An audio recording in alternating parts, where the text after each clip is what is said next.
I don't feel any different about our guys, regardless of the outcome. It's the most challenging stretch I've ever coached, with 4 major surgeries in 12 days. 4 major surgeries in 12 days. And you're very limited. Like, we came back Monday and we went film, practice, film, film, practice, film. We came back Monday night at 9:30, 3 groups, 4, 5, and 4, 9:30, 10, 10:30. We shot 2,183 shots. We charted every shot, made 77.1%. They loved it. They loved it. And when you're a teacher and you have willing learners, it's a lot of fun. Tuesday, film, practice, film, practice, film. Why? It's not punishment.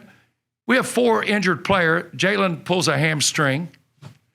JB can only go once of the 2 in a day, so we can only go an hour and 10, hour and 15 minutes because of their bodies. But it has to be incredibly intense. Then bring them back for short durations. We're lucky it's between semesters. And again, they deserve the credit because they embrace that. Then yesterday, we went individuals in the morning, practice out here in the afternoon, back for film last night. Great walk through day. I mean, we did. But I've known Rick Bozich since the day I coached. Now, he's going to get mad because both of us are going to get older by the minute. My first job ever, he was there. Think how many shots. I don't know if there's a mathematical nerd in the world that could figure out how many shots have been attempted against teams I've coached or been a part of. And I've never had a kid make one from 40 feet opposite-handed with 2 guys on it. The old Freedom Hall Rick with the ceiling, that one in the first half might have hit it. That's what I said to him. I thought I was going to go to the airport. Give him credit. He's the best player in the league. But I feel no different. I feel no different about our guys because of their preparation, their attention to detail, and their effort leading up to the game. Did we play perfect? No. And I'm not into excuses. Got to be better. We'll be in there tomorrow at noon and we'll get better because we have willing learners. They want to learn. I mean, that's, I can break the game down where they took us off the bounce and, they caught us with some fake handoffs. I mean, they did give them credit because they knew McGee was drawing that kind of attention. Kyle Rode, it was 8 and 9 percentage points below his season average from the 3 and 2 compared to last year. And he comes in there against us, of course, and goes 10 for 16. And, he's a great player. I mean, he's from, Lexington Christian. I mean, he's a great player. But I'll tell you, the first half is probably the deciding. We're down 11, and it probably should have been a 5 or 6 point game. And then they get on a little run early in the second half, and we ran right back. So I like that.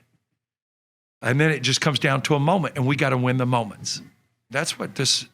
But I'll tell you, and Rick, I mean, you're the only person my age in here. That's different basketball, isn't it? That's different.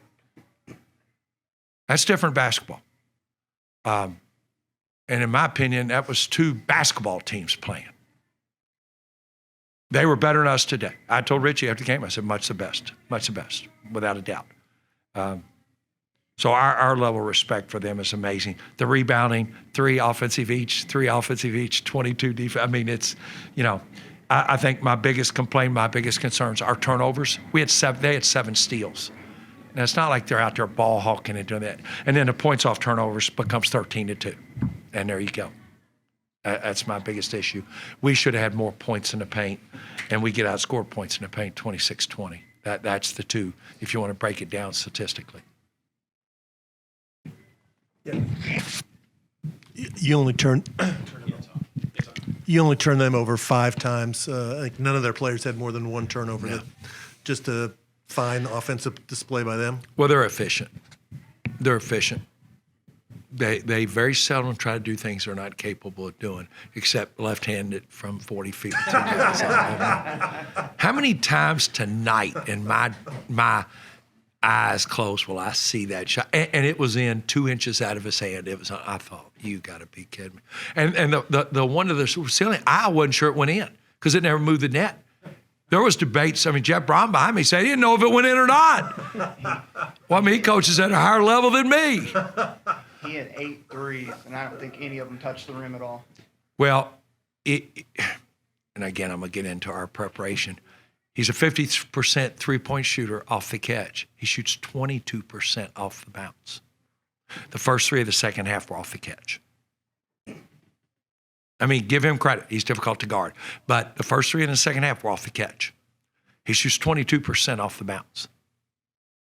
So, I mean, if you all knew how many hours we prepared for this game, you have no idea. I mean, Doug, Bo, Al, we've it was,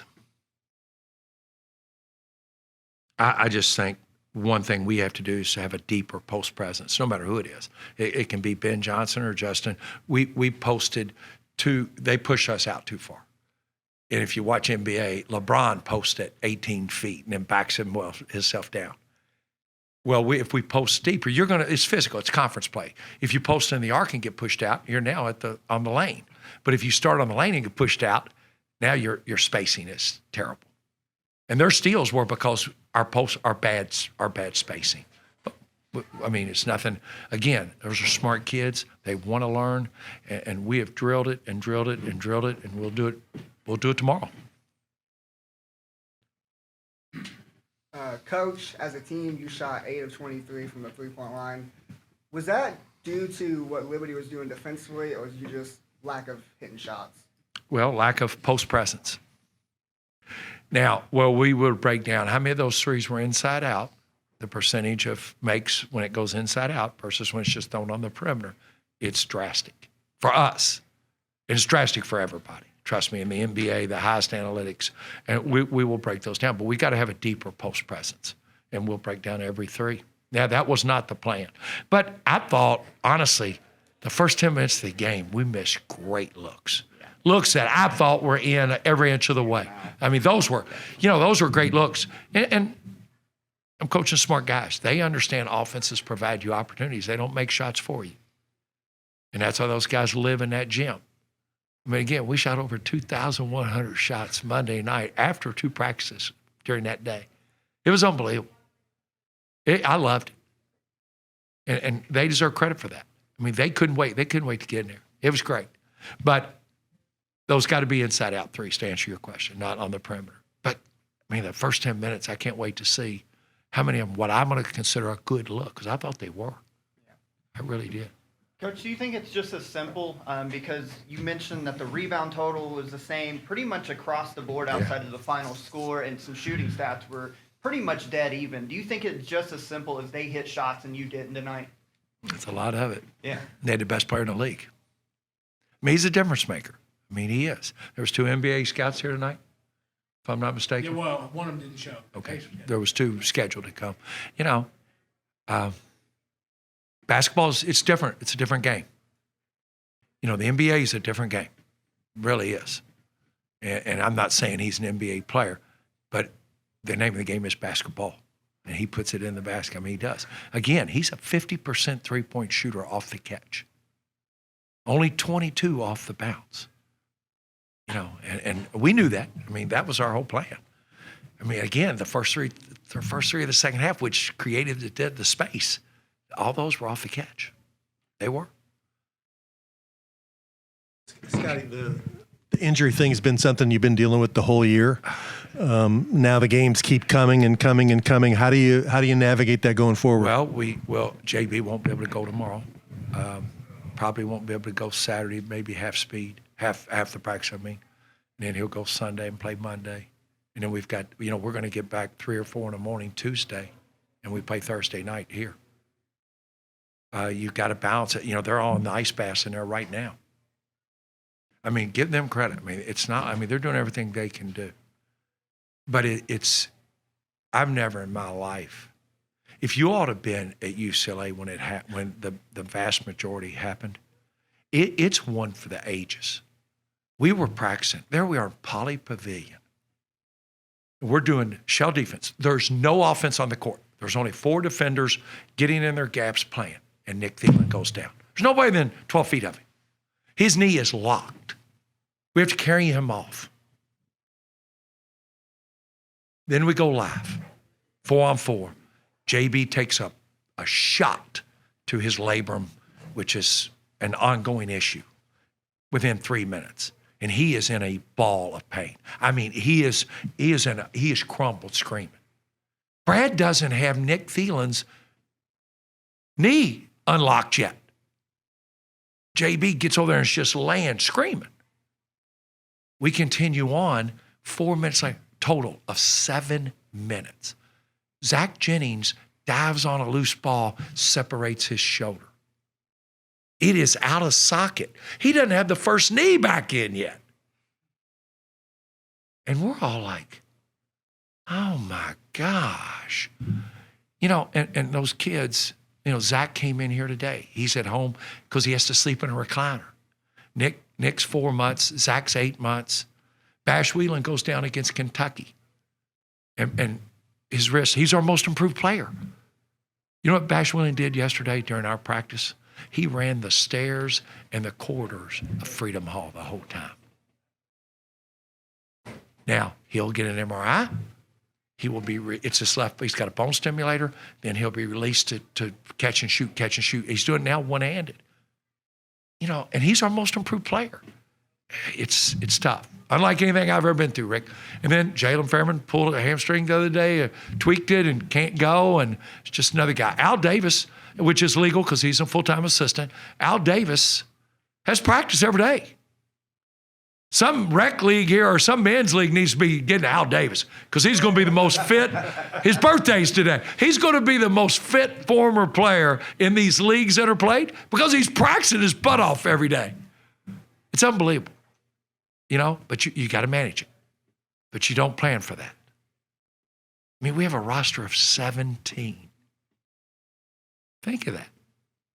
And Drew Comer, I left him out. It's his career ending. He's up in Greensburg, Indiana. Here's his career ending. I mean, it's not, it's unbelievable. Ben Johnson missed 3 weeks of practice in November, crucial time. A close scrimmage, an exhibition, and it's my fault. You know how he got hurt? If you ever watch us, we draw a charge. What's all 4 guys do? Sprint to him as fast as they can sprint, right? Justin drew a charge in practice. He sprinted. Hit the wet spot he slid on and wrenched his whole hip almost out of place. And I'm the one that makes them sprint and go pick their teammate up. And I said, that one's on me. And it set his conditioning back. You know, but they don't complain. They don't. I mean, look at that schedule we've played. They don't complain. And I'm going to lay my head down tonight knowing good things going to happen for them because I'm with them every day. I know how good we practice yesterday. It's as good a practice we've had in 2 months. It was unbelievable. It was great. If it wasn't, I would tell you that. Anything else, guys? Man, it's unbelievable. Hoping you guys can get healthy. You had 5 guys, just real quick, you had 5 guys play 32 minutes or more. And I'm sure with a healthier lineup, you probably wouldn't like that. But, I mean, just speaking on those guys playing those minutes just out of necessity. Well, we would have played Sam DeVault. It's a tough matchup for him because he's a perimeter guy, and they stretch it so hard with their perimeter game. We've got to play Landon Hacker. We'll play the 9. We'll play 9 guys. That was totally a result of the matchup against them. Now, Sam DeVault and Landon Hacker will both play.